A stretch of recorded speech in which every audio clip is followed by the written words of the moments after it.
And welcome back, everybody, to another episode of Bubba the Bat Flip, episode 73, your starting pitching review, part 2, pitchers after ADP 200 as of February 15th in the NFBC online drafts. You can find me on Twitter at BDintric and the Bat Flip portion of the podcast on Twitter at BatFlipCrazy. Toby, how we doing, man? We are doing wonderful, Bubba. Today, as so many people know and have been participating, is the first day of TGFBI, which is super exciting. And then on the last show, I think we talked about that both of us were invited to Tout Wars. So my Tout Wars draft and hold league started this morning as well. So it's been a busy day of drafting. And by drafting, I mean waiting to draft, not a criticism of anybody, but just, how these slow drafts are. It's like you're just waiting around and ready to draft. So it's been a lot of fun, though. We're getting into prime draft season. So many drafts coming up. It's really nice to get into some actual drafts, which is super exciting. So how are you doing?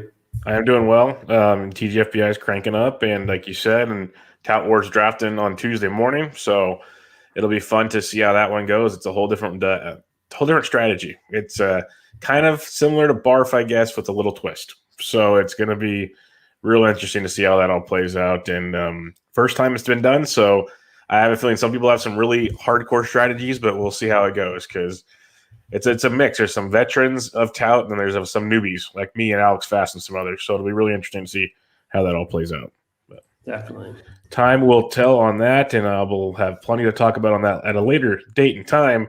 But let's do some more player debates, ADP, past ADP 200, and then we'll talk about some listener questions since we had a ton of good ones. Let's kick it off with Eduardo Rodriguez, John Means, Christian Javier, and Andrew Heaney. I did more larger groupings here because some are just kind of thrown together here. Erod's at pick 222, John Means at 224, Christian Javier at 224, and Andrew Heaney at 223.5, basically. So they're all sitting right next to each other, but I thought it was interesting. You got Erod, who's missed all of last season, obviously, COVID complications, very, very scary COVID complications. They said he's healthy and he's ready to throw 30 starts. So I don't know. Take that with a grain of salt, obviously. But you got Heaney, who everybody loves, Christian Javier, another young arm for Houston, and then John Means, who we've talked about before. So it's quite an interesting foursome here. How do you attack this grouping? Yeah, I mean, for me, I think I like Means a lot. I think we talked about him at the end of last show, so I won't belabor that point, but I just really like what he was able to do really over the course of the entire 2020 season. He struggled early on, just I think with a little bit of health issues and then bereavement list. But then towards the end of the season with the velocity increase, the four-seam fastball was lights out, which is great when you couple it with his changeup, which still has room for improvement, but is a good enough pitch. So I really like him a lot, and I think he could benefit from the dead-end ball. Christian Javier, not really interested in Javier. If you look at the results were pretty good, but the actual underlying metrics were not good. So if you look at his swinging strike rate, 8.7%, well below league average, but somehow he managed a higher than league average strikeout rate. He also didn't have a great CSW either. So it wasn't just like he was getting called strikes instead of swinging strikes. He just wasn't effective, but he had a 194 BABIP. He had an 86.2% strand rate. So everything went for him because he was below average, well below average in literally every single category. And so obviously his minor league track record is a little bit stronger when it comes to strikeouts, but he also had a lot of walk issues in the minors. And so, we can't think that the K percentage is going to return if we don't think the control issues are going to return too. So for me, he's just a total fade.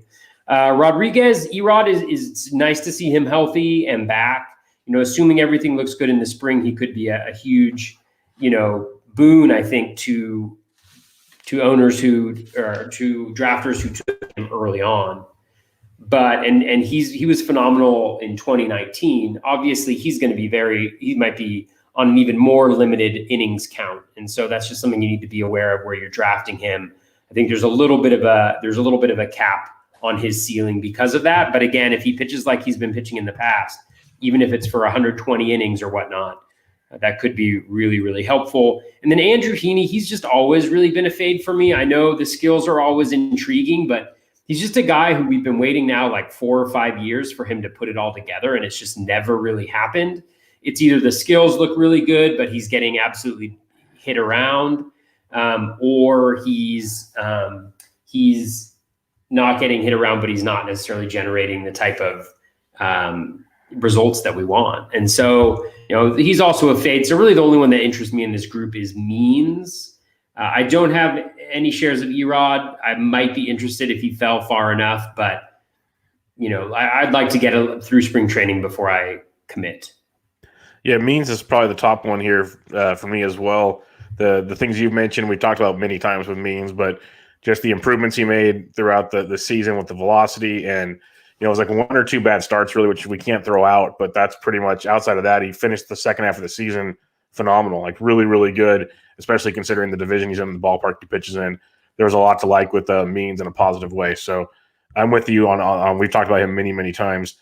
Erod, I'm very intrigued by, just because the positive reports, like going into last season before COVID hit, like I was all in on Erod. I've been a big Erod fan. You see him now, and last year he was going around pick, 140, it feels like 150-ish, give or take. So we're getting about 70 to 80 pick discount for obvious reasons. It's just, I agree that you kind of want to see what he's doing, but it's one of those right now. If you like Erod, if he does good, his value's just going to start skyrocketing. So it's almost like you got to get in now if you want to take the plunge, because if you're going to get him one way or the other, wouldn't you rather get him at the discount? And he's okay. This sounds weird. Get him at the discount, and if he's not as good, you're okay. But if you all of a sudden think he has a couple of good spring training starts, the price goes up, and then he's still not that good, well, now you're kind of screwed. So it's kind of like if you're going to go on Erod, go now and instead of wait till later. I think there's a lot to like with him. I think they need a starting pitching like really, really badly in that Boston rotation. So if he can go, if he says he can go, I think they're going to let him go. So that's one that we have to keep an eye on. Andrew Heaney's never a go for me either. He's always hurt or he's just not producing like you said. Christian Javier, I'm intrigued by. I agree a lot of his stats look sketchy as hell, but he's always been a strikeout guy in the minor leagues. He has a phenomenal slider that I'm hoping more time with the Astros, they start using the slider more than his other pitches, because a lot of the damage that was done on him was on his fastball and his changeup. I talked about this on Potapalooza the other day, and he has a very, very good slider. If they can utilize that, lots of ground balls, lots of swing and miss, that'll change things. But it's a big question mark and it's a big risk. So don't go like running to play to draft him. I'd rather have Means, I'd rather have Erod in this group. But I'm not completely riding off Javier, especially because in some drafts he just keeps falling. And all of a sudden now you're comparing him not to this groupie, but you're comparing him to like a Zach Davies or something. And now it's like, well, you got the steady Eddie Zach Davies, or you got this kind of kid that could be upside if he figures it out. So that's when it starts to change with Christian Javier. So Means, Erod for me in this group. That's about it. All right, the next one intrigues me. Like we just talked about Erod and kind of being excited about him. James Paxton at pick 232. Now, we already know there's always tons of injury risk with James Paxton. That is built into this price already. But the Mariners are talking 6-man rotation, which might benefit a guy like James Paxton in a tremendous way. And now you're not paying a premium for James Paxton.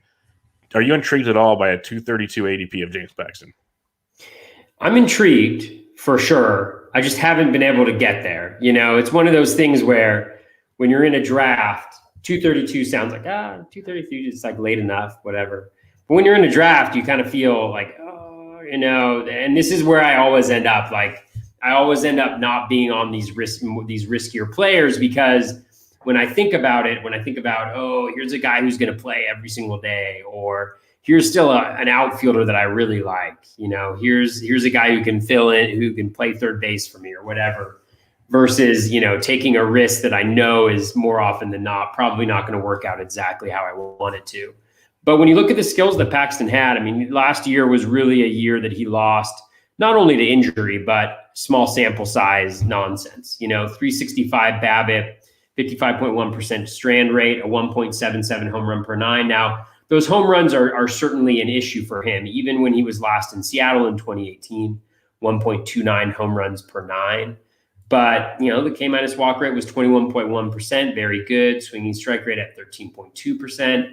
All the other metrics look really, really solid. So I think like you mentioned, it's just a matter of, is he going to pitch? I think when he pitches, he will be effective.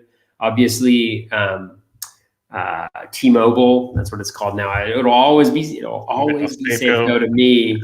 But T-Mobile obviously plays a lot better than Yankee Stadium, in that AL West. It's also a nice little change of scenery for him, and he's home. This is where he started playing. So it would be great if he pitches really well. Whether or not I can take the dive into James Paxton at the price that he's going at right now, I'm not really sure. But certainly if you are willing to stomach the risk, I think there's huge, well, I can't say huge profit potential, but, if you're okay with like 100 innings, being kind of a max for him, I think, which it could be 100 really, really good innings. So. And that's the thing, is it could be 100. I wouldn't be shocked if it's a small deal. He's getting old. Get him 125 even. And now you're talking 125 really good innings, every 6 days, like we talked about. He's well over a K per nine. Majority of the time, he's like a 28 to 30% K percentage guy. Walks about 7 to 8% guys that he faces. He's been just a very, very effective pitcher, like you said. The question is, when does he pitch? But when he does pitch, it's very good, as you mentioned. And you look at his stats; they're pretty in sync year in and year out of what he does. Been a little more home run happy the last few years, but so is the baseball. So I'm going to kind of grain of salt that one for him. But when he's been on, he's been an elite pitcher that it's tough to beat. So it's one of those in a year. The more I start thinking the dead in baseball, the more I start thinking about 6-man rotations, the more I start thinking about a lot of guys are going to have trouble getting innings. James Paxton all of a sudden getting 100 to 120 innings at pick 230 something. It sounds kind of intriguing because we've talked about it before, Toby. Like with other positions, okay, you kind of have an idea the guy's going to get hurt. So now, or he's not coming up right away. So you're replacing him with something. Like you're doing this whole deal. So we're going to go get 120 innings of James Paxton and then go get another pitcher off the waiver or get a few stream pitchers for like 4 to 6 weeks or whatever. That turns into one really good pitcher potentially. So the more I started looking into Paxton about a week ago, I started getting much more excited about the idea of getting James Paxton at this point in the draft. Yeah, the big thing for me is you could also get a 0. No, definitely. That's what I always think about. But the thing is, I'd rather get a 0 at this point in the draft than say going like Steven Strasburg earlier and be like, okay, now I'm screwed, or going to Nelson Lamet earlier and now I'm screwed. Because like the upside for those two guys is pretty darn awesome too, but we know there's a ton of risk there as well. And Paxton used to go where those guys were going. So yeah, that's good. It's a great point. That's my scenario there. Just trying to convince myself that his upside compared to some guys around him might be a little bigger. The next two guys we got here, Eliezer Hernandez around pick 238, Jordan Montgomery around pick 237. Two young arms, both in the Eastern divisions, one in the AL, one in the NL. For now, both look like they have jobs. What's your take on these two pitchers? Yeah, I'm a huge Jomo fan. I will insist on referring to him as Jomo. That's Jordan Montgomery. I still do not understand how that hasn't stuck as a nickname. Jordan Montgomery, Jomo. That's like, seems pretty gold. It's gold. People start saying it. So with Jomo, I really enjoy, I really like him a lot. I think if you look at the skills last year, swinging strike rate up close to 13%, really nice there. O-swing, an elite 37.1%, which you'd love to see, which got that walk rate at 4.7%. Came on, his walk rate is around 20%. I think there's strikeout upside too, when you think of the fact that he had about a 13% swinging strike rate, but his K percentage was just around league average. I believe his CSW was also pretty good, but I do not have that in front of me. And so, again, 320 BABIP. BABIPs have been a little bit of an issue for him in the past. Home runs have been an issue for him throughout his career. But still, if he can be at that, career average of 1.25, if he's not walking any guys, if he's pitching to that same skill level, I think that is really, really nice. Eliezer Hernandez, I was actually into Eliezer Hernandez in 2019. He had a brief stint where he was super effective. Actually, going back to Jomo, change up 23.7% swinging strike rate. That is fantastic. And I know his velocity was also up, I want to say. His velocity was up about 1 mile per hour last year. And he's one more year removed from Tommy John, which is really nice. With Eliezer, the biggest thing for me, he's a 2-pitch guy. His changeup is terrible. His slider is really nice. His four seam is really nice. The thing that I can't quite understand is how he is effective with the four seam fastball. The four seam fastball generates about league average, slightly maybe above league average swinging strike rate on it, about 9.1% swinging strike rate on that four seam in the last 2 years or so. But I just have a hard time knowing why it's effective, because it's like 91.8 mile per hour still. And he's always struggled against lefties, but this past year he was successful against lefties, but I can't really put my finger on exactly why it is. So maybe I need to dive in a little bit more deeply and figure out why what he's doing is special. Because other than that, I see a guy who's got a really good slider, not necessarily an elite slider, but a really good slider, a decent fastball and no changeup, but has somehow managed to be incredibly successful over the last little bit. And I just can't. It's kind of like Zach Plesac, where I'm like, I just don't quite understand why he was able to be so effective when there wasn't really anything that different from his performance in the past. It's funny you mentioned that, because I pulled up his pitch leaderboard, and on his fastball, 11.6% swinging strike rate, 19.5% called strike.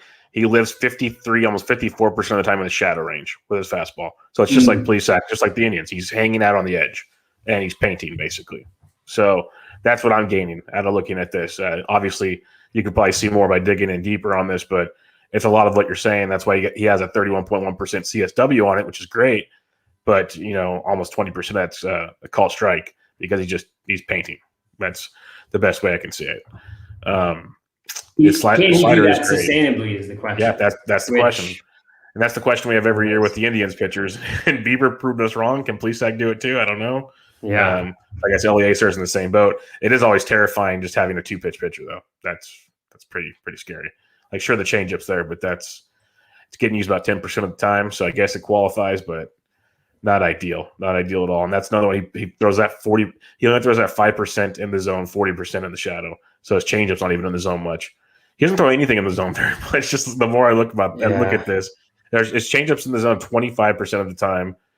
Sliders in the zone 55, and the four seam 61, but he throws the fastball a lot. Yeah. So he actually gave up really hard contact last year. Mm-hmm. Exit velocity 91.8%, barrel rate 7.7%. So better than league average, but he somehow managed to have.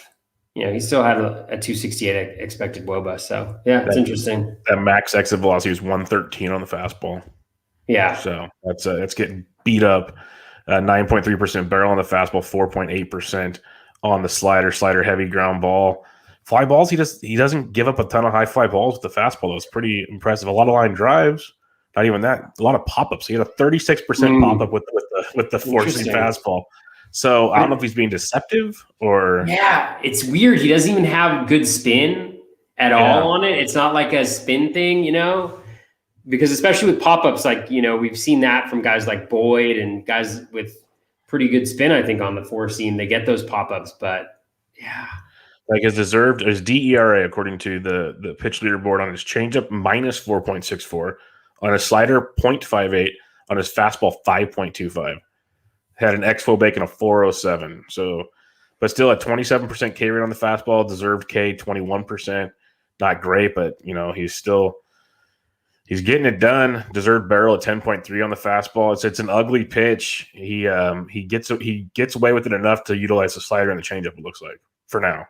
That's what's working. But back to the overall story. Jomo is the guy that's definitely intriguing here. A lot of us liked him last year. Obviously, things got a little wacky with COVID and still coming back from the Tommy John. But there's a lot of things that pointed in the right direction, as you mentioned, especially the velocity. We love seeing that after Tommy John situations, and he just has a great repertoire. The sinker, he gets the job done with that, but then the changeup, the curveball, lots to like with everything that he does. He's basically a 4-pitch pitcher, which is beautiful. Lots to like about Jordan Montgomery, especially with being on the Yankees. So I'll be with you on that one. I'll jump on Jordan Montgomery, but Eliezer intrigues me. Just another, once I get to this point in the draft, I'm not running to take Eliezer as a guy after this. Eovaldi I'd probably rather take. But he at least intrigues me enough to want to look at it some more with Eliezer Hernandez. He's a mystery wrapped in an enigma. Well said. Well said. The next two, Nate Eovaldi at pick 244, Tony Gonsolin at pick 245. I wanted to mention these two because Eovaldi, I love, a lot of people love, but we also know that he's only going to throw so many innings because that's what Eovaldi does. And then you got Tony Gonsolin. Does he have a job? What is it? Lots of questions there. So really, they could end up throwing about the same amount of innings by the end of the year. So where do you go on these two? Yeah, this is an interesting group. I don't think I have any shares of either one of these guys, but I don't necessarily dislike them. I mean, with Eovaldi, I'm a little bit of a believer in the sense that not that he's like a top priority for me, but he had his highest swinging strike rate last year around 13%. I think it's the cutter that he's developed.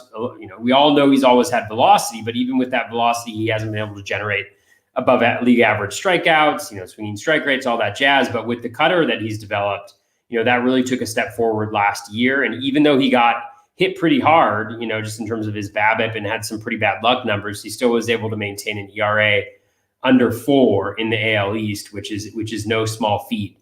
So that's really nice. He's already throwing gas this spring. I don't know if you saw Jason Collette, but he threw up his StatCast, which is also really cool, is that for some of the spring training games, we can now see the StatCast data directly. Which is really, really cool. We don't just have to rely on, getting like beat reporters to tweet out how fast guys were throwing it. We can actually see it for ourselves. So Eovaldi definitely intrigues me. He's in this group like between kind of 180 and 240, where I think there's a lot of really high upside arms. And yes, he's always gotten injured, but you never know. Like if you have a good pitcher and he's healthy at the start of the season and you're drafting him here, you just go with it. Right. You just go with it, and who knows, maybe you luck into that one season where he's able to put it all together for the full year. Gonsolin, it's all about opportunity. He's got a filthy repertoire. I mean, he throws gas, like his velocity is pretty high. He's got the great, I think, slider and changeup that both then generate more than 20% swinging strike rate. I mean, he is really, really, really good. And again, like you mentioned, it's a real challenge. And I think it might have been Rob Silver on the most recent launch angle. He was talking about Gonsolin. I think he had a really good point where maybe Gonsolin's the type of guy that in a draft and hold or something like that, you don't mind grabbing him because when he's in the rotation, he's going to be incredibly good. And when he's pitching, he's going to be incredibly good. But he's a really hard guy to have in a fab league when you have a small bench like in the NFBC, because you're not necessarily able to, you don't know when he's going to pitch, right? So you're holding on to that bench spot. Maybe he's your, middle reliever who's, going to get you ratios when you don't have, a guy that you want to have in there. But it's just, he's kind of tough to roster in some leagues that don't have really deep benches. So that's the only concern there. But I think they're both really good pitchers. I think Gonsolin, imagine if Gonsolin was on the Dodgers and we knew he was going to be in the rotation, he'd be a lot earlier, right? A lot earlier. Yeah. Because right now, what I say, like 245, I'd be willing to almost go 100 picks higher. I don't know if that might be too crazy, but he's that good. He's totally that good to me. Totally. Justin May was going like around there in draft, so that one's comical. He could easily be there. Yeah, at least Tony Gonsolin strikes guys out. Yeah. So he's got that going for him. But that you kind of nailed the tiebreaker for me. Like in the end, I think Gonsolin's probably the better fantasy pitcher if he had a job that we knew about. We know what Eovaldi has, and kind of how I said the Red Sox need E-Rod to throw innings. I 100% guarantee Eovaldi's just throwing as much as he possibly can. Like they have zero care there because I think he might be a free agent after this year. Yeah, too. I think he just signed a 2-year deal with them. Yeah, so they don't really. He's going. He's pitching, and that's what he's going to do until the wheels fall off, I think, or he just gets blown up. Either way, that's just where it's going to go. So I love Eovaldi. He's shown signs of life the last few years. I've been riding that train. If you check out a Bloom board that involves pitching, Eovaldi somehow shows up on most of them for the good, not the bad. And I'm just a big fan of what he's doing. So I'll be drafting Eovaldi where I can. Somehow I have not got him in a lot of places yet because other people I think are on the same page. But I have Eovaldi over Gonsolin strictly due to job. That's all it is. If it was like you said, if Gonsolin had a job, this wouldn't even be a debate because he wouldn't be here. So that's what it comes down to. It's, I guess, if you're pretty solid in your your staff and you want to take a flyer on Gonson, sure, it's just tough because the way the Dodgers roll, you could be holding them for a month or two before he actually has that starting job for a bit. And then you'll lose it again because somebody else is back. Like, it's just a headache. That's why, like you said, draft and hold's perfect. Best ball where you just they plug it in for you, perfect. Daily leagues where you can use him for when he'll be out of the bullpen and stuff, a little more intriguing to me because he's still going to be in the pen throwing some innings that are going to be counting and they'll be good. But to trust him in like an NFBC or any sort of weekly league, it's going to be tough. It's going to be very, very tough. So for that reason alone, I'll go Eovaldi, but with the caveat, different league situations, Gonson will probably jump Eovaldi for me. And just a heads up, Eovaldi's actually signed through 2022. I just checked it out. Yeah, he signed a 4-year deal, I guess, back in 2019. That's right. They paid him a ridiculous amount of money. That's right. Yeah, like 80 or 90 million or something. Which was nice because remember how they used him in the postseason, like where they just wore him out. Yep. So yeah. Yep. Yeah, it is correct. So we'll see how that goes. The next one, Sean Mania, pick 251. Ryan Yarborough pick 260. It's about 10 picks apart, give or take. But to me, this is a weird 10 picks apart. So where do you stand on these two? Yeah, I mean, I don't really have much of an interest in Mania, to be honest with you. The skills really weren't that good last year, and they haven't been for a little bit. I mean, he kind of came on the scene, I remember his rookie year, and was throwing some filth. But like last year, 9.6% swinging strike rate. You know, he had a really low walk rate, but the metrics don't necessarily, reflect that. I mean, maybe he didn't walk a lot of guys because he was giving up so much contact. I mean, 90% in zone contact rate, that's super high. 80% overall contact rate, really high. He had a 16.7% K minus walk. So again, that's really nice. And if he can keep that walk rate really low, which he's been able to do, pretty effectively, doesn't give up a lot of home runs. I mean, maybe he's a guy who can help you a little bit with your ratios, but doesn't necessarily bring the Ks. So maybe there's a little bit of interest, but not necessarily where he's going, because I think there's some more upside arms that I'm interested in. Yarbrough is a guy that I absolutely love. I mean, I've been drafting him all the time. If you just look at the metrics, I mean, the swinging strike rate up at 13.3%. Somehow the K rate is at 19%, which just doesn't make any sense at all, because any explanation you kind of try to come up with why he didn't have a higher strike rate doesn't make sense. Like sometimes when guys get hit inside the zone a lot, they have a hard time putting guys away. But for him, his in-zone contact rate was great at 81.1%.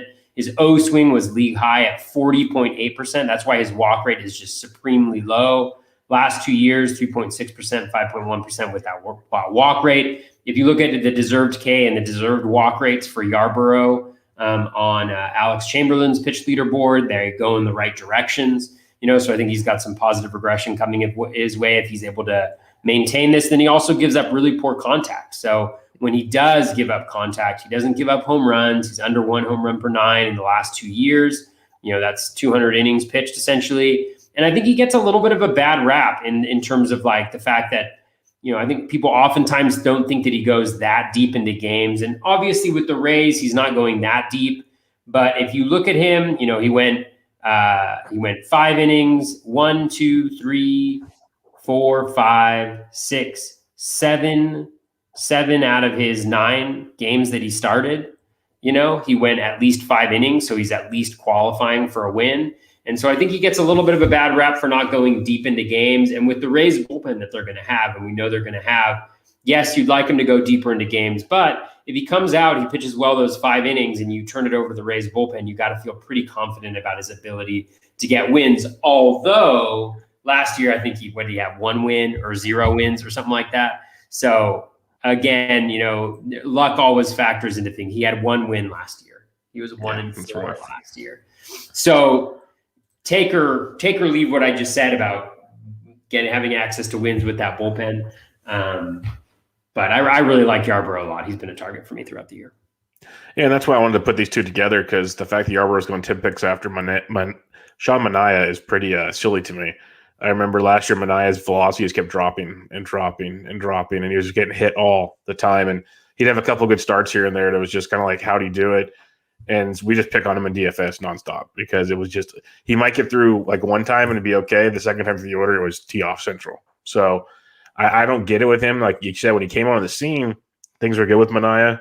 Something's not right. Something's not right at all. So I'll be staying far, far away from him. But Ryan Yarbrough, this pick kind of surprises me that he hasn't moved up even more in the draft. Strikeouts, like you said, maybe that's what's keeping people off. But all the deserved Ks look a lot better. He's still getting better year after year. He feels like, it is the Rays, so they're going to limit their guys. We kind of established that, but they can't limit everybody. At least they shouldn't be able to. But he feels like he's on like the Yanni Chirinos path where it's opener. Okay, now we'll let you go 4 or 5. Okay, now you're ready to go 6 or 7. Like that's what Chirinos did before he got hurt. And I'm not saying that's what got him hurt, but that's kind of like it was year one. It was like a phase. It feels like that's where Yarbrough's at now. He's like, okay, now it's time for you to be able to go 6 or 7. Kind of how they let Snell go until Snell got hurt.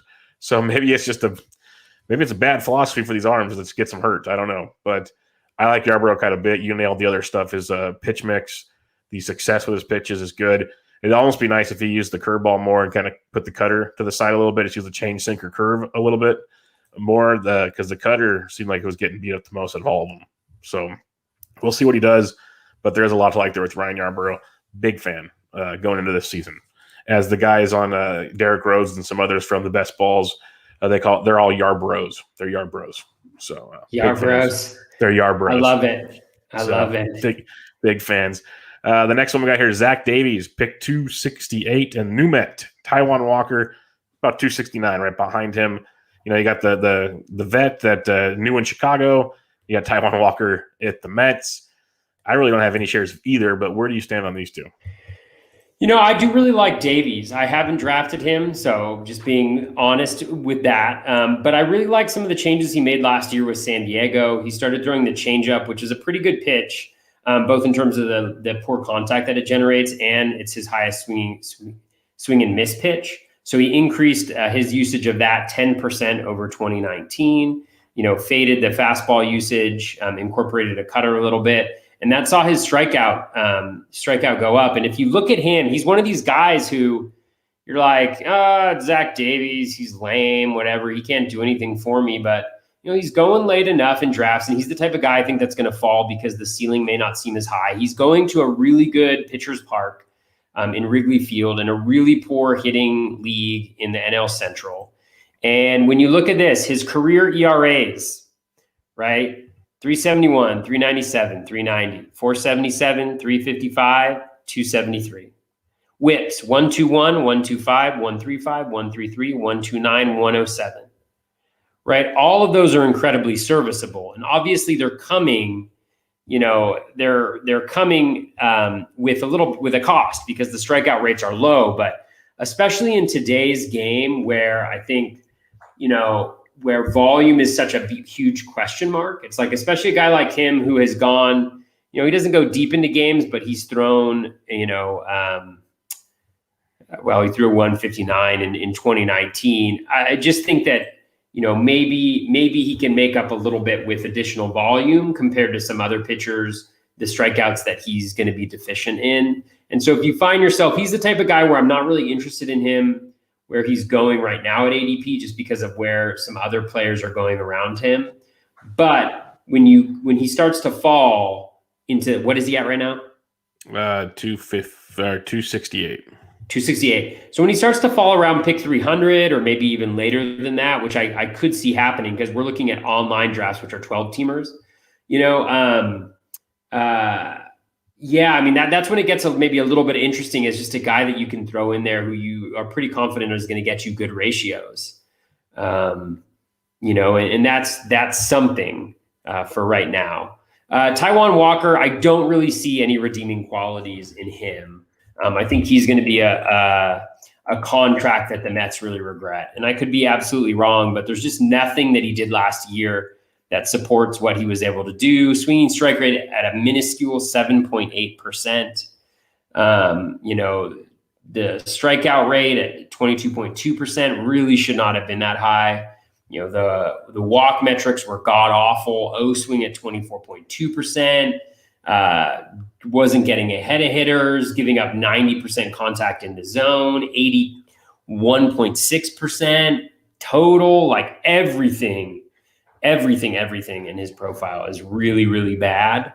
And obviously he's injured and he comes with some prospect pedigree for sure. So things can always change, but there's just nothing I really see in this profile at all. And I think he's going to be a guy that the Mets are going to rue giving that much money to. I felt like they were just like, why not give that money to Odorizzi?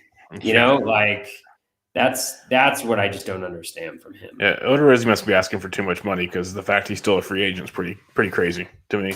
Yeah, so that's a weird one.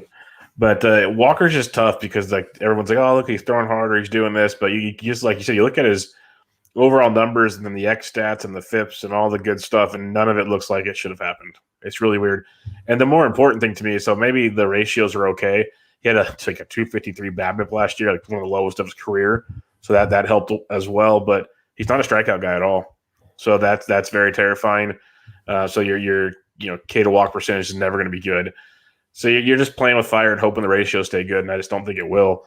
Where Zach Davies is intriguing. His ratios have been there pretty much year in and year out, like you said. And the other part that's really interesting is he started throwing harder this last year, and the strikeout rate jumped tremendously for him, which is very, very intriguing. The only concern I have with that is when you look at his pitches, the changeup, 21.1% swinging strike, 8.7% called strike, but then his sinker, 2.5% swinging strike, 30% called strike. The cutter, 4.2% swinging strike, 21% called strike. Yeah, and the curveball, even 6.7% swinging strike, 23% called strike. So he's living in that called strike world.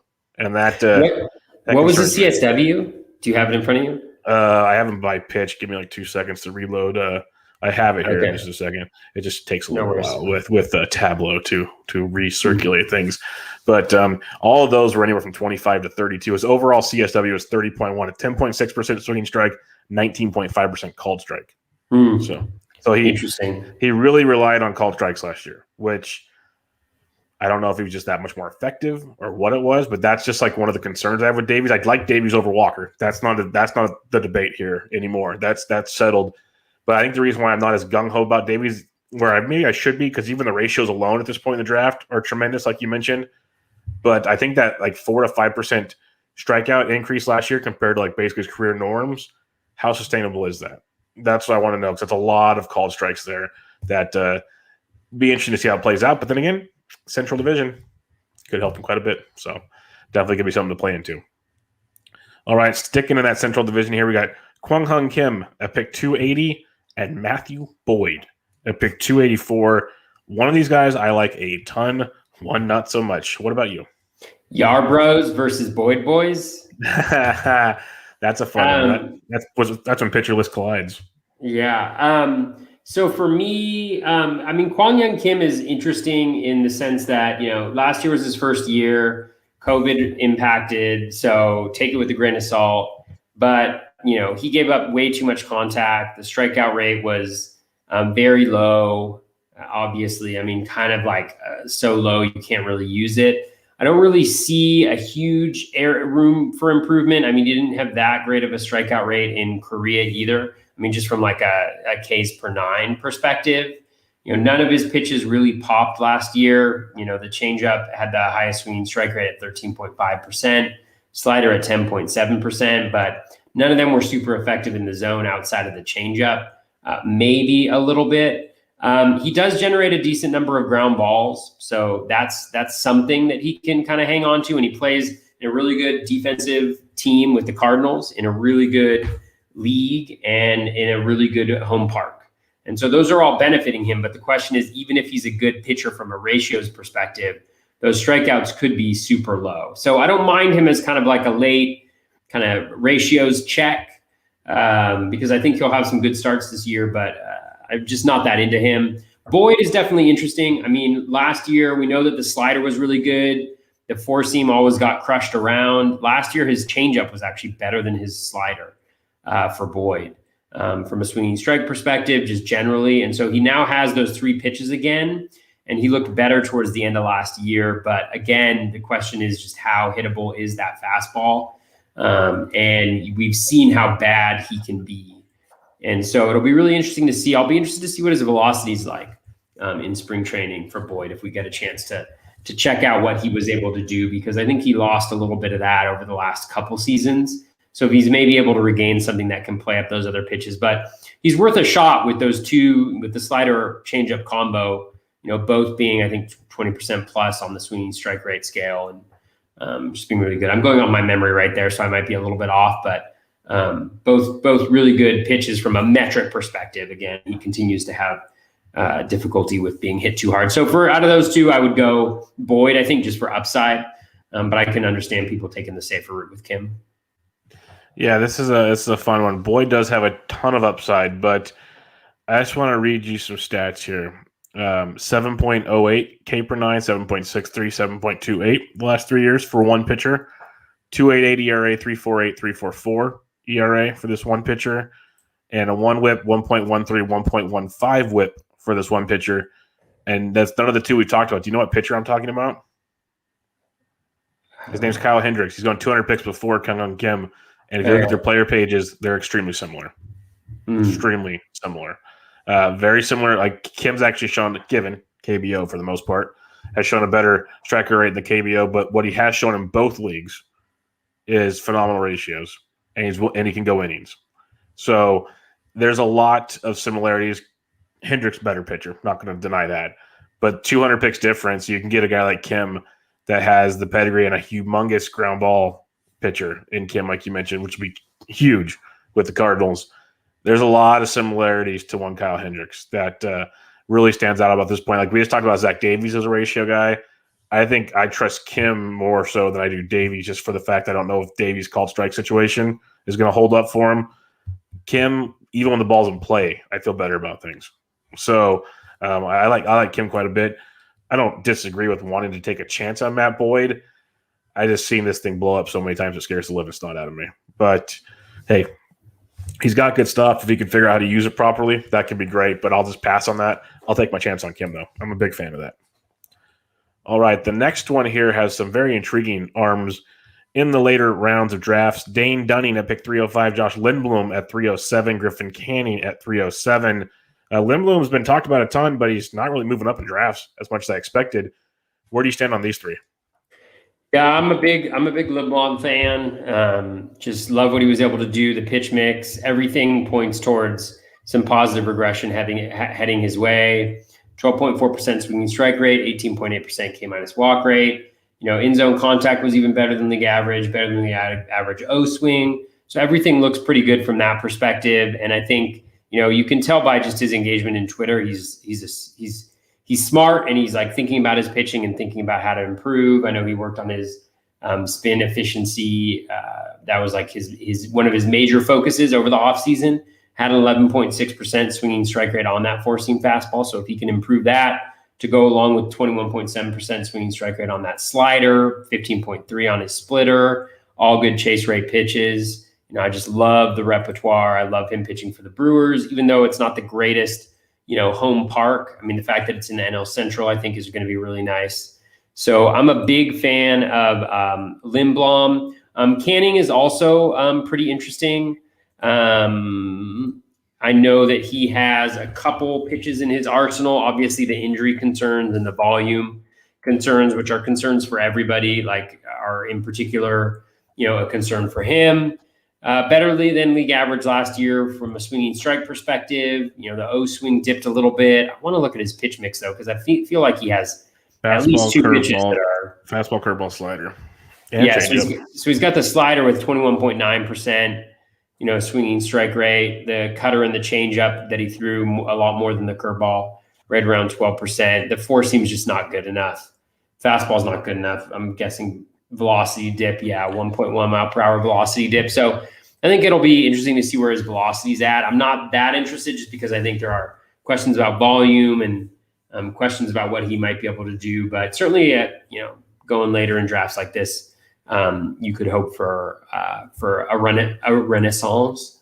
And back to 2019, because he was a lot better in his rookie year. There was a lot to be really interested in. So monitoring his velocity over the spring will be a big one. Dunning, I haven't dove in that much. I don't know what the plan the Rangers have for him. I know he looked decent in some starts last year, but I don't know. I just haven't been interested in the spot where he's going. What's his ADP? He's going around like Lindbloom and these other guys who I think are much better shouts than he is. Yeah, he's 305. The other two are 307. So, yep, right next. He's going 2 picks ahead of him, basically. Yeah, the slider is certainly interesting. Heavily relying outside the zone in zone contact. That slider is 89.7%, but generates 22% swinging strike rate. Really nice O swing. So there's certainly some building blocks to go off of right there. And the four seam also decent, but just not sure what the plan is, how many innings and volume he's going to get, and just not a priority compared to the other folks. But I also haven't clearly done as much research maybe on him as I should have. Yeah, Dunning, I don't hate it if you want to gamble, but there's a lot of question marks just even on workload with a guy like Dunning that gets you kind of curious on what they're going to do there. So for me, it comes down to Lindbloom and Canyon. And Canyon's velocity was down last year, but I believe it ticked up the last 2 starts. So he started to show some signs of life. And he was dealing with that injury where some thought he should have TJ, but he didn't. So we'll have to kind of keep an eye on that. But he looked pretty good once the velo started ticking up a little more. Still question marks, but I'd rather try him than Andrew Heaney if I'm talking about Angels pitching. So that part intrigues me. But Lindblom's the guy I want as well. He has 5 pitches with at least a 10% swinging strike rate or better last year. A CSW rate of 30% or better on 4 of those 5 pitches, which is outstanding for if you look at his overall numbers. Like, how the heck did that just not work for him? He got unlucky. He had some rough goes. He's also battling a bad back for a few starts. So that definitely blew up in his face a couple times. But he's been a very, very, very good pitcher, and I expect that to continue on with him. He had like 0% barrel rates on his 4-seamer and his slider, which is crazy. Heavy ground ball usage on a lot of that as well. So to me, he got very, very unlucky. If you just look at his overall peripherals, look at his repertoire, as you like to say. His repertoire. But his deserved Ks, they all should be better than his. Well, a couple went down, but most of them, like his fastball, should be up almost 31%, which is pretty darn nice. A lot of positive regression, as you mentioned. I'm not going to keep going through all of it, but just look at the pitch leaderboard, and it shows you that he was very, very unlucky. And this could be a steal, like you said. He's educating himself. He's working on becoming a better pitcher. Everything you want to see with the guy. So I like Lindbloom quite a bit this year at 306. I'm really surprised he hasn't moved up at all in drafts. It's quite silly to me, to be honest. All right, the next grouping we have here, Mike Minor, pick 312.5. Mitch Keller at pick 313. Robbie Ray at pick 314. Anything stand out to you here? So yes, Mike Minor is super interesting to me, especially going to Kansas City, a much nicer park than he's been in. He actually, his velo was down last year, but he really turned it around significantly. I'm going to bring up his last 5 games here, but his 4-seam fastball was super effective last year, which is weird because again, the velo was down, but one of the reasons I was into Minor a couple years ago when he had that good season, I drafted him a bunch of places, and what was really interesting to me was his fastball velo is decent, but he gets a ton of spin on that fastball. And then he has a changeup that's really nice as well. So he's got a couple of pieces, as well as I think he throws a slider or a curve that's a lot less effective. But if you look at his rolling five-game average for his rolling graphs, his Z contact was at 76.1% in the zone. That's fantastic. You look at his K rate up at 32.1%. His O swing just bombed forward close to 30%, close to league average, but still really nice to see because it dropped that walk rate down to a serviceable, slightly above league average, but not that bad. And then a 13.6% swinging strike rate over those last 5 games. And so pretty interesting going to KC, bigger ballpark, fewer home runs that he's likely to give up there. 4-seam had a 10.3% swinging strike rate. Changeup had a 14.8% swinging strike rate. And the slider and the curveball, less effective. But I'm intrigued. I'm interested in him where he's going later on. Kind of an older guy, older name, but he's going to be in that rotation in KC. I think he could be pretty effective. Not anything like he's going to bust out and be incredible, but a guy who you're drafting late who can get you around a 4 ERA 125 whip, something like that, with maybe 8 Ks per 9. That's pretty serviceable in today's game when you can feel confident in putting a guy in there, like Minor. With Robbie Ray, Robbie Ray is super interesting. I mean, the whip is never going to be what you want, but if you think at that 2020, he was messing with his mechanics early on, clearly never got going. The walk rate, even bad for a normal pitcher, god awful last year. I don't think he's going to necessarily repeat that. So if you think he goes back to maybe what he was like in Arizona before, at the cost that he's going out right here, there's definitely profit potential. Only concern is the whip. I mean, he just absolutely destroys people's whips. And then with Keller, not really interested. I was actually trying to see if I could find his velo. Actually, what's his name? He was throwing hard, fast. Tweeted it out. He was throwing 97, 98. Even Robbie Ray was at average 94.8 on his four seam today. We should check that up against what he did last year. And then Keller was at four-seam fastball, an average at 95.4, which is a full mile per hour faster than he was at last year. And this is straight up from StatCast data. So that's actually kind of interesting to me to see where he goes, because I have never been really a fan of Mitch Keller. I wasn't last year. But again, you have to keep an open mind with these young guys. He's shown potential with his slider. If that fastball is better and more effective, I mean, that could be a real game changer. So let's see. Yeah, so Robbie Ray last year was at 93.9 for his four-seam fastball. And today he was at 94.6. So he's already higher than he was last year. Now, I don't know whether all these guns have been calibrated or not, because we've got the same game in the same park with guys with elevated fastball velocities. So one thing to take into consideration, but then, so Robbie Ray's up over a mile per hour on his four-seam fastball, which could be huge for him. And then you look at, so Keller was at 93.9 last year. He was at 95.4 today, which is much closer to his 2019 velocity. He was never healthy. So again, these are the types of things that we want to be paying attention to in spring training that can change, because when you get a guy who bumps up a mile per hour or 2 miles per hour in fastball velocity, we've seen what that's done for like a Lucas Giolito, for a Blake Snell. In the past, that's when they kind of took the next step. So very intrigued by both of those. It'll be interesting to monitor that as they play in different parks. Does that velocity hold up? But if it does, I think maybe there are two guys that you want to think about as potential guys who might be able to beat their projections because the velocity's up. You know what that sound is, Toby? That's someone joining the Mitch Keller bandwagon. Oh, I'm really liking the sounds of this, Toby. You come on down. There's room. Hey, hop in. You know me. I'm totally unbiased. I have no biases whatsoever that impact my decision making. Totally open minded to Mitch Keller. I'm just kidding. I'm horribly biased, and I need to improve my decision making. But I think that's super interesting. Actually, I'll be monitoring them throughout spring training to see how they do. Yeah, no, Keller's a guy that I loved going into last year based on his production and his development from like 18 to 19, and then last year just never really clicked because he wasn't healthy most of last year. So that was a concern, but seeing the velocity up already is very, very encouraging to me. So I'll probably be jumping in that pool a few more times this year.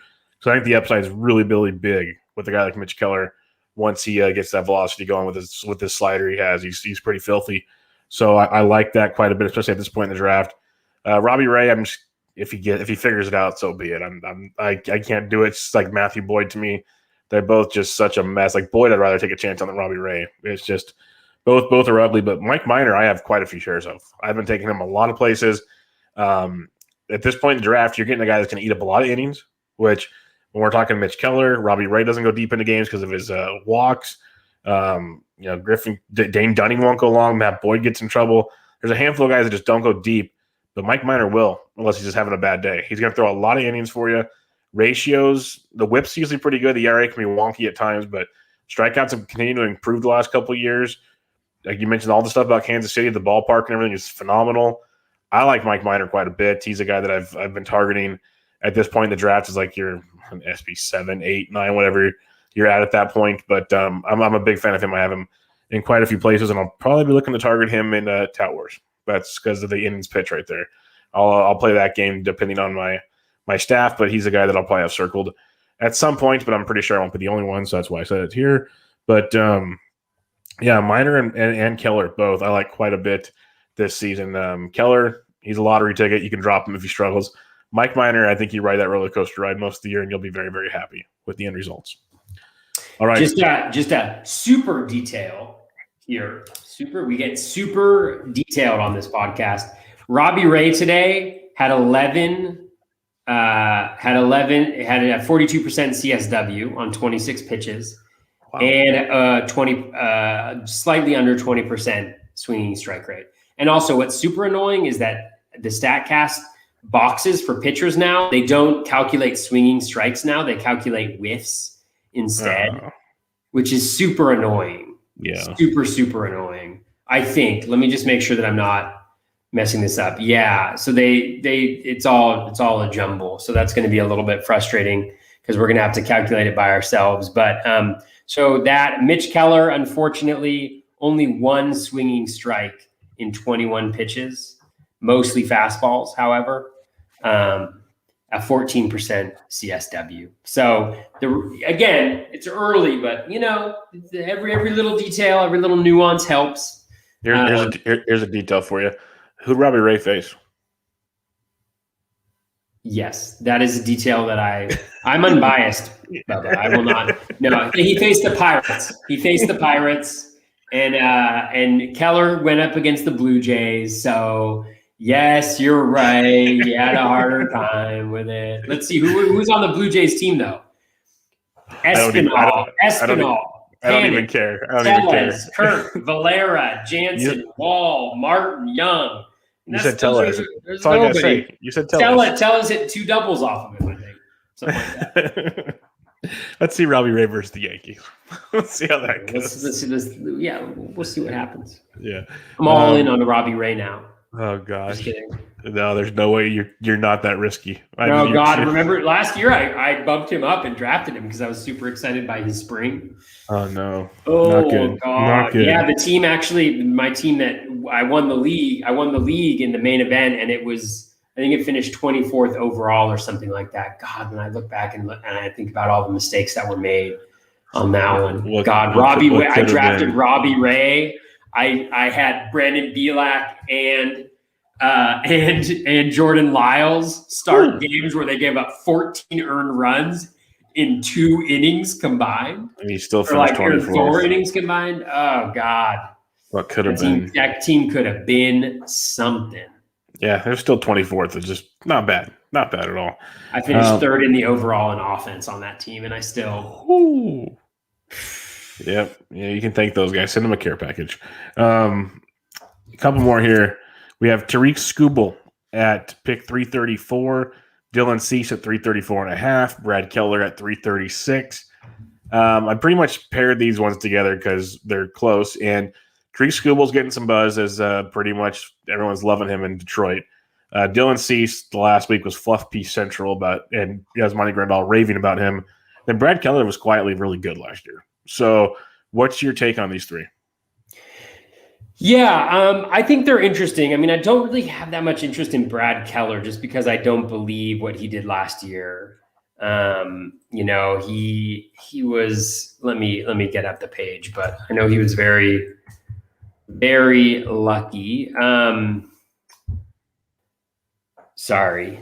Here, 233 BABIP, 0.33 home run per 9. Now, he does throw the ball pretty hard, and so he's been able to keep a 0.6 home run per 9 for his career. So you don't necessarily expect that that's going to jump up too high. I guess he's always been reasonable with ERA. The whips have been a little bit of a problem. He walks a decent amount of guys. Solved that a little bit last year, but actually his walk issues were like pretty similar. I'd guess his percentage of pitches that were balls last year was pretty similar to what it was in previous seasons. So I think he got a little bit lucky there. So maybe lower ERA guy, higher whip guy, just not really that interested because the upside isn't that great. Skubal is interesting, but I also think he's going to be really limited in terms of innings pitched, right? I mean, so many guys are, but Tigers are talking about going to six-man rotation. Skubal could be really good, but they don't really have incentive to really push him up there. So I'm not sure what the season long, value will necessarily be there.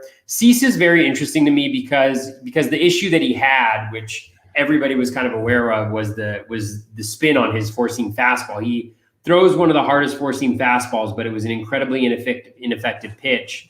But that's apparently what he worked on in the offseason, trying to improve it was the spin efficiency of it and just getting the spin rate up. Because he's got the velocity already, and then he supposedly had a great changeup throughout his minor league career that we've never really seen, here in the big leagues. But if that four seam can start working and the changeup works off of it, then maybe he could make a really big jump. And we've seen how that can happen. And I think the key for me for Cease is that he already has the velo. And if you look at the leaderboard for velocity leaders in baseball, they're all of them except for Jose Urena are like really, really good.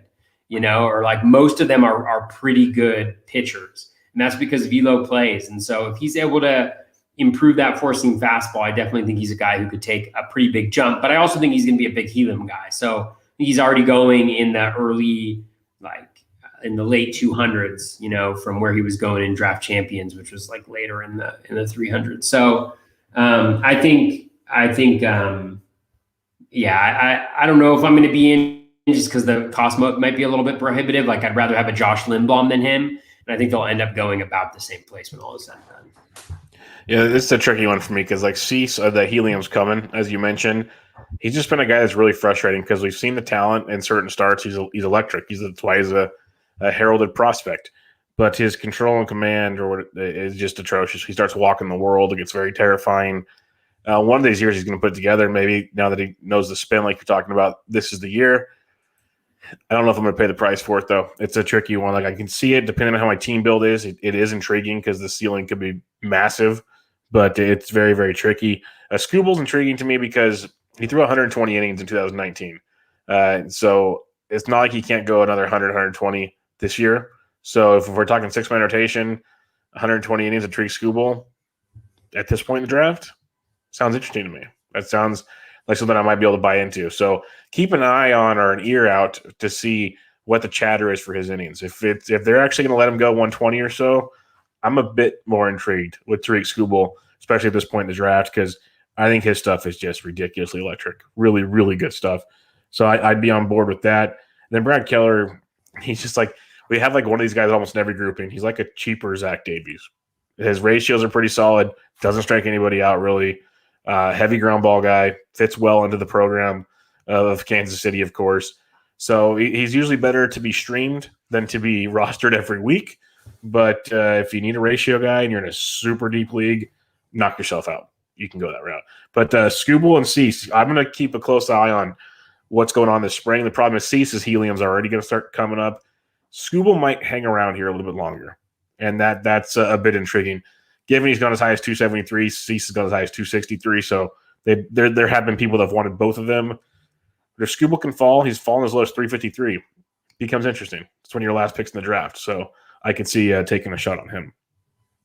All right, the last grouping we have here, and there's a lot more guys we're not going to mention, but feel free to ask us questions at any time, and we'll help you out with that. But we've got Spencer Turnbull at 345, Miles Mikolas at 345, Carlos Martinez at 345. So pretty much all sharing similar ADPs. I put Carlos Martinez there just because, if healthy, he's amazing, but that's a big if. Mikolas coming back, this is the guy we used to draft a lot higher. And then Turnbull is just, I have a lot of Spencer Turnbull. So what's your take on these three? Yeah, these guys are interesting. I mean, Mikolas, I would have loved to have in previous seasons, right? I mean, talk about a guy who ratios locked in, doesn't walk a lot of guys. So if he looks good in spring, I'm definitely going to move him up because he's an ideal person, especially if you do like pocket aces strategy or or you grab two aces early on, he's the perfect like leveler to add in as your like SP4, SP5, because he gets you that solid whip. He gets you that solid ERA. You're not necessarily chasing strikeouts as much, and he'll get you like eight Ks per 9. But if he's healthy, right? He missed all of last year, so I'll be interested to see how he looks in spring, velocity, all of that jazz. But if he looks good, then hop on board. Carlos Martinez is also really interesting because, again, injuries, moving to the closer role. We forget how recently, he was a very effective starting pitcher. and he's going so late in drafts that he's kind of worth a stab. I don't think he ends up in the closer role. They've got plenty of options there with Hicks and Gallegos, and Alex Reyes already throwing really hard. Although it's always important to contextualize velocity. Like yesterday I saw like everybody was super jazzed about Alex Reyes' velocity. He's already averaging like 96.5 or whatever it is. Like people were really jazzed about that. But then you look at what his velocity was last year and he averaged 97, plus. So you always got to contextualize and look at the player as an individual and kind of see where on their range of velocities it lies. But so with Martinez, I haven't really been grabbing him just because of the injury concerns and maybe the volume concerns, but he could definitely be very good. Just, who knows? Again, I don't think he'll strike out a ton of guys, but he'll be, decent ERA, maybe a little bit higher whip. So I'd rather have Mikolas in that particular instance. Spencer Turnbull is really interesting. I mean, I was into Spencer Turnbull heading into last year. And towards the end of 2020, he actually improved, pretty dramatically. He's got a nice little repertoire, and the thing for me is he just seems insistent on throwing his sinker, at different times, and it's just not a good pitch for him. But let me just get this up. So if you look, it's a horrific pitch. Yeah, it's a horrific pitch. If you look at his last 5 games rolling average graphs. So, his Z contact was down at 82.2%, so better than league average. His O swing jumped up to 28.2%, which we always like to see, because especially with a guy like Turnbull who walks a ton of people, that O swing is really critical in kind of monitoring how those walks are going to be. It got down all the way to 18.4% over a 5-game span in the middle of last season, which is atrocious. His K rate was up, around league average 22.3, walk rate was down around 9.8, swinging strike rate was up to 12.9%. So he's getting there. He's showing flashes. He's showing glimpses. He's pitching in the AL Central. The only team that really worries me offensively there is the White Sox. And obviously they're going to play a lot more teams. So you have to be cognizant of that. The ALDH, no NLDH hurts him a little bit, but he's definitely an interesting kind of flyer to take and see if he can put it all together. Because I think he has the pieces. And he's going to have that 1 year where he puts it all together. And it's just a matter of whether it's now or, maybe in a year or two. Yeah, no, there's a lot to like about Spencer Turnbull. Like you mentioned, the fastball and the slider are awesome. Sinker sucks. The slider has a 21.9% swinging strike rate. That is ridiculous. He has 2 pitches with a 32% or higher CSW rate. Then there's the sinker, which I guess he uses it a lot because it gets weak contact and a lot of ground balls. But like if it gets elevated at all, it's just destroyed. It doesn't get any swinging strikes. 7.8% swinging strike rate, 9.7% called strike, 17.5% CSW is just not going to cut it. So sinker is very bad. He throws it almost as often as he does the slider. Throws the fastball a ton. So he's basically a 2-pitch pitcher. If I had it my way, get rid of the sinker.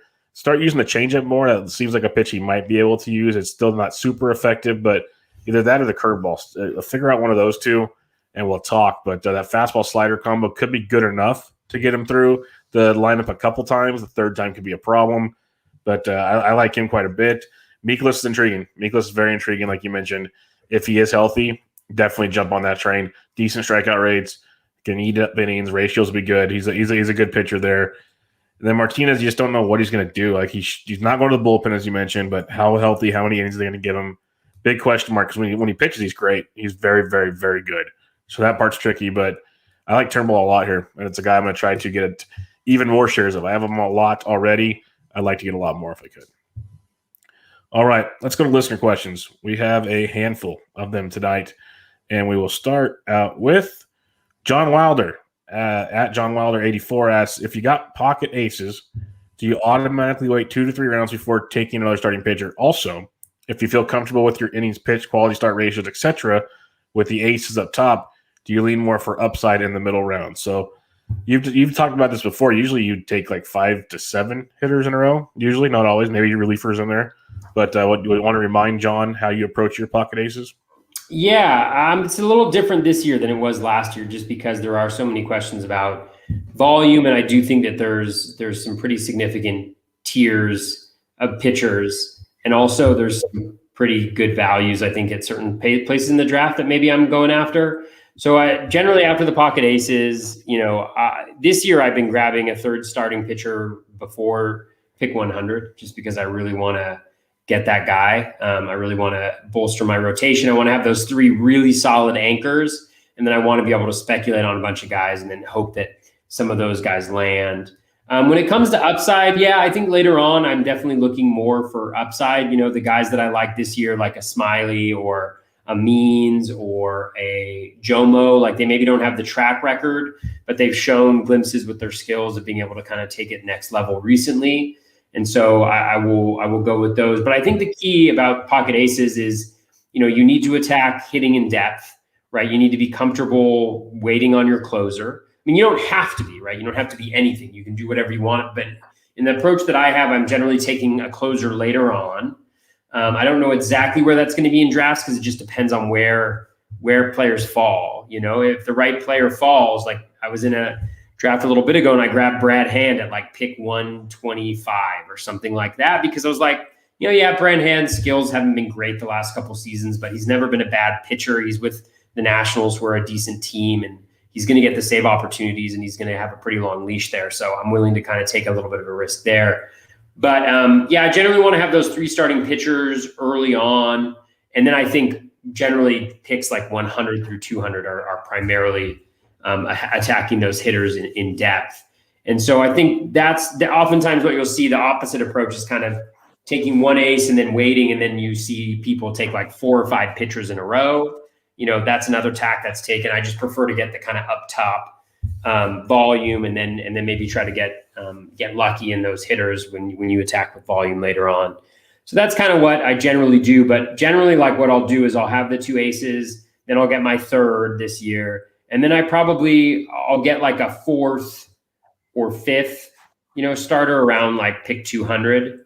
And then I'll wait until later rounds to do that. But that's draft and holds. It's going to be slightly different in a fab league. And the biggest thing too is, you know, you just got to be cognizant of batting average and stolen bases early when you're drafting and trying to figure out that puzzle and knowing where those might be available later on in drafts that don't hurt you too badly elsewhere, which is easier said than done. So much goes into it, and draft boards are live. It's fluid, but I think those are some of the key principles that you have to remember. It's not just about taking those 2 aces and then you're like, I'm good, peace out. It's just like, there's a lot more that goes into it. That's just kind of I guess that's what a tagline is, or a brand is when, you know, people kind of latch onto that aspect of it.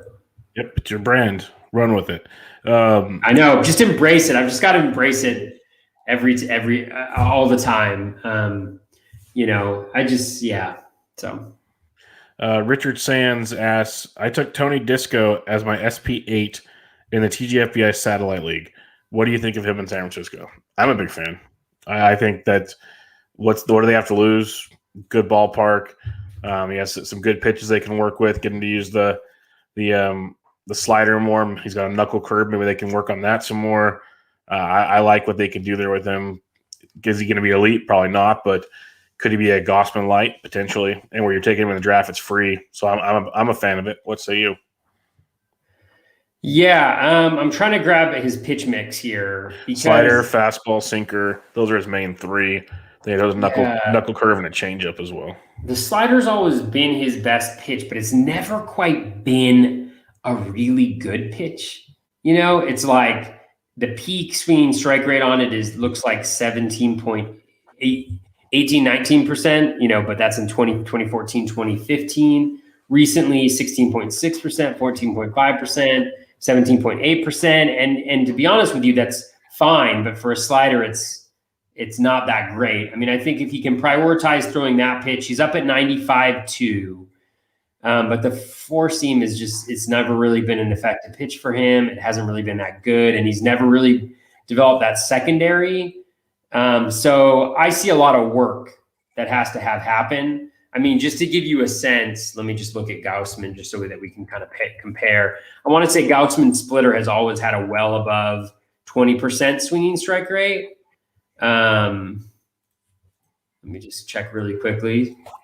His swinging strike rate on so 26.3% last year on Gaussman's splitter, 22.7 in 2019, 20.7 in 2018, 21.8 in 2017. So it's always been a plus 20% swinging strike rate by a decent margin type of pitch. And so I don't think Tony Disco necessarily has that. And even though he's had the velocity uptick into 95.4, the four seam still hasn't been a super effective pitch for him on a swinging strike rate basis. So I don't necessarily see it, which is not to say that it can't happen, right? But all the things that you'd want to see have maybe already happened to Tony Disco, like the velocity increase. But I still don't see the effectiveness necessarily. Where he may benefit, though, is he's going to be pitching, in whatever it's called now in San Francisco. It's going to become a significant pitcher's park now again. Oracle, right? It's called Oracle. Right? Oracle. Is it the same thing that the arena that the Golden State Warriors have? They used to. Now they have the Chase Center. It's called the Chase Center. Okay. Always named after banks, all these places. Yep. So Golden One or whatever. Yep. I'm excited to see a Kings game there, even though they lose like you wouldn't believe. But yeah, for Tony Disco, so it could work out. Is he like a super fly ball pitcher? I don't think so. I clicked on it. I would assume he would be just because he's four-seam fastball slider. No, ground ball 40, almost 41% sinker, 47% slider. His fastball only a 15% ground ball, but only high fly balls 13% of the time, or low fly balls and pop ups 35% pop up on the fastball. So, essentially what I would say is I think he could be effective. I think how he would be effective would be he's in the Giants stadium, and he continues to move in the direction that he has moved, which is more into a fly ball pitcher than a ground ball pitcher. His ground ball rate was at a career low, at least since 2014, 38.9% last year. He had a really high line drive rate, but that will stabilize and that will go towards the fly balls if he maintains the same pitch mix. So maybe he can be effective in that, but I don't necessarily see him being able to strike out a ton of guys either. So I think it's limited ceiling for me in Disco, but I could be absolutely wrong. Yeah, and then looking at all his X stats and everything, deserved barrels, there's a lot of positive regression looking at his numbers. So I'm going to hold out hope. The slider has been very effective, and I think the ballpark change and just this the way the Giants know how to work with these pitchers, I think there's a lot to like there. A reason why he wanted to come following Gausman's steps is what it sounds like to me from what I've heard. So that's what I'd like to give him a chance, and you're getting him at pick like 355, so it's not costing you anything. So I'm willing to take that chance. And in the TGFBI satellite, it's like a 50 round, but there's still fab involved. It's a weird setup they got going on in that one, so it's worth the gamble to me. And then also Richard asks, with a 7-man bench, no IL and fab, so NFBC bench, do you try to have a backup for every position? I say no. You just kind of take the best bench, you churn and burn. What about you? Repeat the question. I was really distracted because I TGFBI, somebody just timed out and made a pick in my league. Imagine timing out and getting Brandon Woodruff at pick 40. Wow, that doesn't suck. Can we just? That's pretty lucky. It's painful. Pretty lucky. Painfully lucky. Sorry, the question was repeat it to me. I was with the 7-man bench, no IL and fab. Do you try to have backups for each position?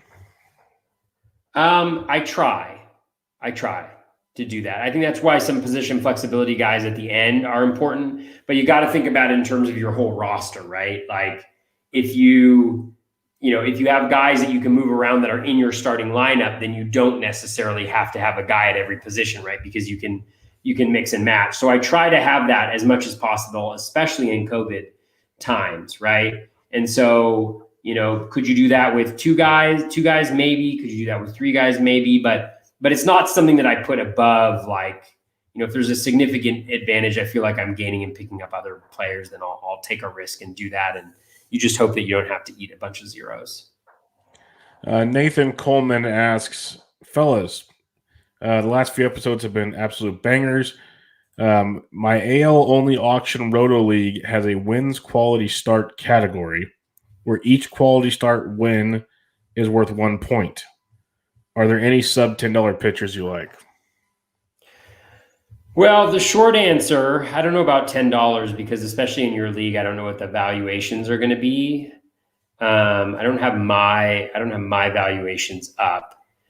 The short answer is probably no, just because, I mean, if you look at quality starts, if you look at the graph of quality starts and the way it drops off, the drop off is absolutely insane. Like the aces will get you 20 plus quality starts. And then you go from like 20 plus and there's a smattering of like 18, 17, 16. And then it like drops all the way down to 10. And then there's like, and so it's just really hard. And so I think the things, instead of naming individual pitchers, because we've covered a lot of guys and it's a unique scoring setting, what you want to be looking for is innings pitched at that point in time, right? Is look for guys that you feel like are going to go 6 innings and be decent. Maybe we covered some guys, some of these guys that don't necessarily get strikeouts, like a Zach Davies or a Kwang Kim, but generate weak contact, don't walk players. So they tend to have shorter innings. They can go a little bit deeper into games. Those are the types of guys that I would really be focusing on in that type of a league, because it is a huge boon, but I would really be focusing on aces early on if at all possible. And I know it's just cliche of me to say that at this point, because I say that about every league setting, but especially in a league setting like that, whereas you essentially get to double count really good starts, it seems like a good strategy to have. So that's what I would say, is just look at innings pitched, look at projections for innings pitched, and try to identify guys that you maybe think have a little bit of skill that they can, turn into where they can overperform, maybe where people are expecting them to go based on them being $10 or cheaper. Yeah, and one thing you're going to have to realize real quick, if you're talking below $10 in an AL only league, most of these guys aren't the best of the best to begin with. So I just pulled out the auction calculator, added quality starts. This probably is not a perfect formula, of course, but just for S's and giggles, I just looked at it, and so pitchers in an AL only league under $10, like Michael Pineda's there. He goes innings, but not a big strikeout guy, but he'll give you innings. He's intriguing. Yusei Kikuchi could be another guy to take a peek at, but most of these guys we talked about, but they're not like reliable, so it's real tricky. So it goes back to what Toby was saying. Probably get guys early, like J.A. Happ could be one that could be okay, but a lot of these guys, it's youngsters like Scooble, and you got Keller, you got Tyon, who's questionable, Justice Sheffield, Javier. It's not pretty. So you're going to want to load up early, kind of like Toby was saying. All right. The next question we have here from Marshall Witzberger. He needs 5 keepers, head-to-head roto. I think you answered this for him on Twitter. I did. I didn't realize it was a question for the pod. Okay, then we're good. We're good. You nailed it. Zach Nelson asks, why on earth is Marco Gonzalez going in the 160s? Because according to his old general manager or whatever, he's boring. But no, I don't know. He's not flashy, but he's darn good. I have no complaints with him. What about you? Yeah, I actually really like Marco Gonzalez a lot. He doesn't necessarily have the swinging strike rate stuff, but his CSW stuff is good. He's been improving. He doesn't walk guys at all. Very low walk rate. Really nice. I think he'll be a really nice whip asset. 122, 131, and 0.95 this year. He obviously had the lower BABIP, but when you look at a lot of the control metrics, like the shadow percentage that you mentioned, those things that make guys like Kyle Hendricks effective, Gonzalez seems to have some of those traits. And he's a guy who has improved, I think every single year that he's pitched.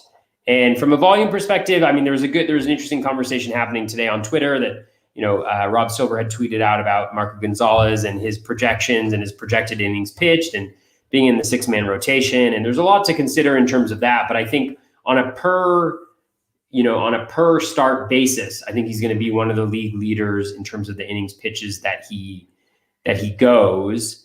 I feel like he was last year as well, right? He had 11 starts and almost 70 70 innings. And that's why he had so many wins, is because he was able to go deep into games. If you look at him too, he's a high fly ball pitcher, which in the stadiums that he plays in is a pretty good thing to be. He should be helped by the deadened ball as well, because he's a fly ball pitcher. And if you look at him, he actually maintains pretty low barrel rates, I want to say. Or maybe, I don't know. Maybe he has historically. Yeah, so he's got, for his career, he has a 5.5% barrel rate. It was a little higher last year at 8.4%. That's always nice, right? That's one of the few batted ball metrics that does seem to be at least slightly predictive year to year for pitchers. barrel metrics, but exit velocity, low. The launch angle was high, but he generates a lot of pop-ups, I want to say. I feel like I looked at that. So anyways, I don't mind him at all. Yes, the strikeouts are going to be lower, I think, than most guys, but you may actually be a little bit surprised because he's able to generate a lot of called strikes. So the CSW is better than that swinging strike rate is. And again, he seems to improve as a pitcher as he goes. So I like a lot of what I have, like what I see in Marco Gonzalez.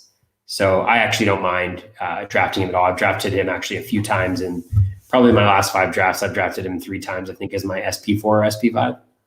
Yeah, no, I got no problem with him either. Like a 51% shadow on the sinker, 51.5 on the cutter, 47% on the changeup. So yeah, he lives on the edges, and that helps him with a 26.5, 25.9, 17.2% called swinging strike rate, or called strike rates on those, which you mentioned gives him the CSWs that are very, very attractive. So he's a very good pitcher, and nothing wrong with what he's doing. He's not flashy by any means, but he's very, very effective. That's why he's got the strikeout rates he has.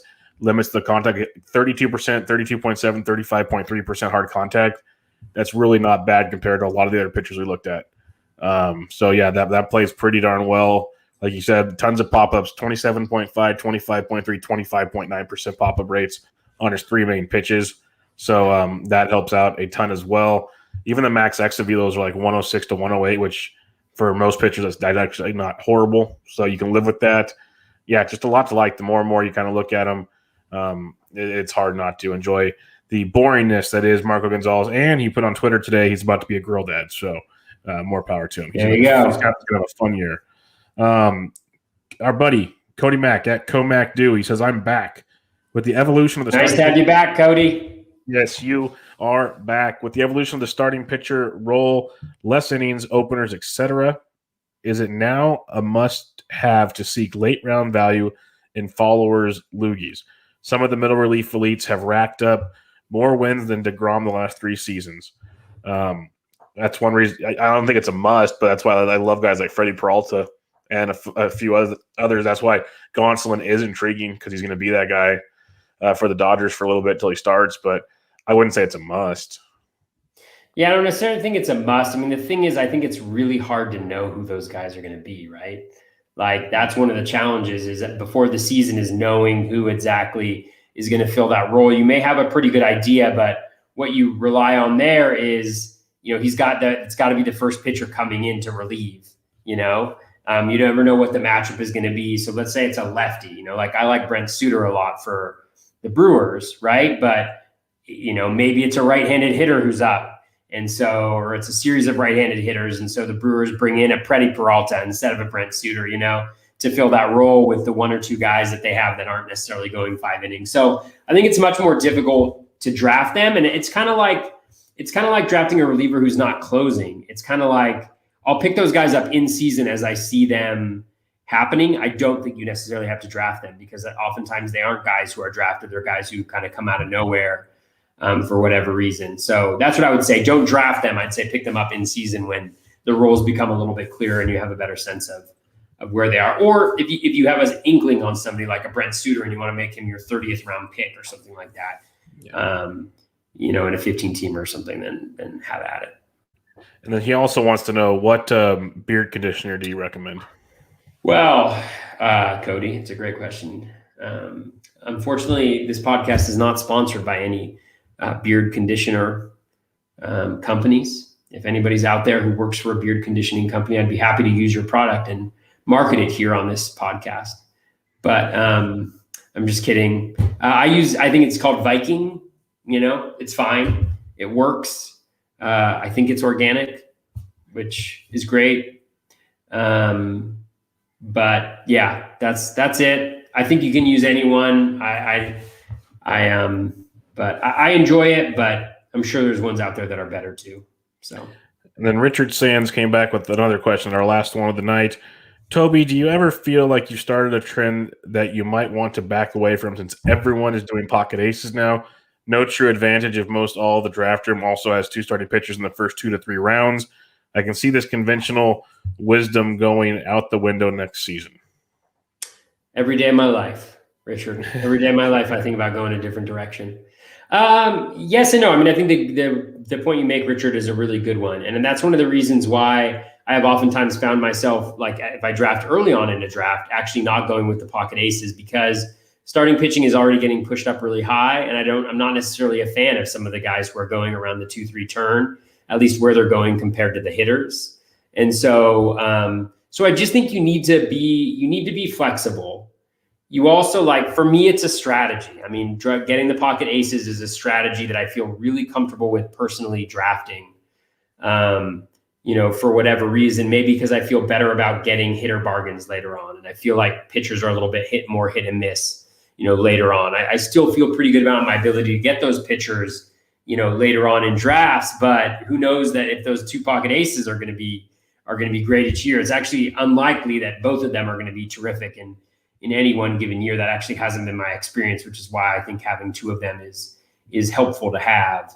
So it's really a strategy. I don't think it works for everybody. I don't think it works for every draft. I don't think it works for every year. I'm going to use it less this year probably than I have in previous seasons.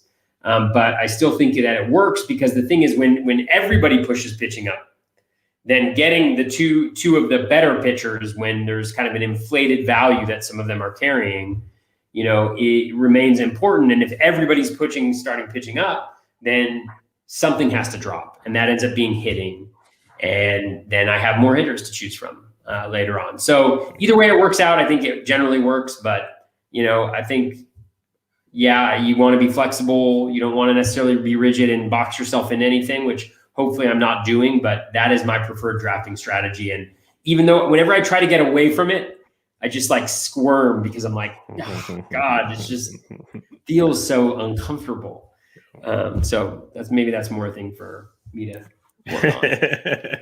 No, it's tough with the landscape to not get at least 1, if not 2 of those top pitchers, because it gets ugly, very ugly. Bubba knows what I'm talking about. I mean, look at Bubba's draft.